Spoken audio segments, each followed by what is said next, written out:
So I had another ward review here earlier, just without the psychiatrist yet again, with this other person, some nurse or something, to stand in for the psychiatrist while he's on leave or what have you. And yeah, again, it's coming down to this issue of delusion and whether or not I suffer from a delusion or not. Because I believe my flatmates back at UEA in 2014 tried to murder me on a staircase. It is not a delusion because there's no evidence that incontrovertibly undermines my position. And by evidence that would incontrovertibly undermine my position, that would be like, for instance, an alibi. If they had an alibi of one form or another which exonerates them, then there would be, nothing to indicate that they're guilty, and any case of attempted murder would be dismissed for that reason. Or rational argument, that it plays into evidence that yeah.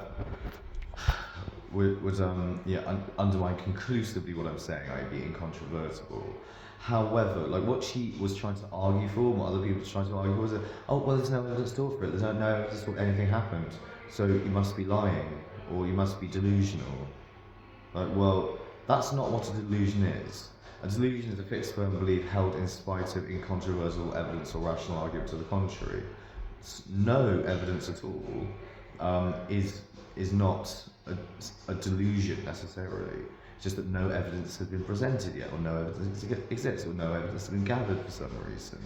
And as for evidence, like, there is my testimony. After all, that is evidence. Witness testimony is a form of evidence acknowledged in courtrooms and given in, legal proceedings. So what you've done via sectioning under the Mental Health Act, that in itself is a conspiracy to pervert the course of justice, in amounts to the tampering of evidence or trying to undermine the validity of someone's witness testimony. So that alone, the fact alone that you sectioned me after I've given my testimony to the police, that provides support for my case. You've taken what I've said, this accusation of attempted murder, then planted drugs on me, then sectioned me back in 2015. This is adding to the weight of my argument. And then there's everything since then, every attempt I've made to make this public, the attacks I've had from random seeming people from all corners of the internet, the threats of being sectioned, that are getting sectioned again for no reason at all, or for wandering in front of the camera holding a knife, which I felt I needed to train with to defend myself against whoever might be coming after me to try and kill me next. Sort of posing with a knife. When I was just standing accidentally idly by a camera but I didn't know it was on. This sort of thing. Sectioned for 8 or 9 weeks for that reason alone.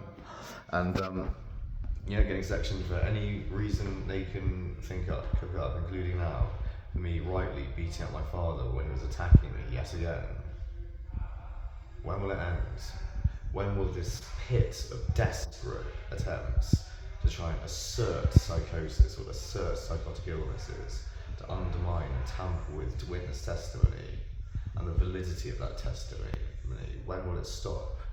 And I'd be very interested to see what sort of investigation, if any, occurred in 2014 or in 2015 as a result of what either they were saying about me or what I eventually ended up saying about them in 2015.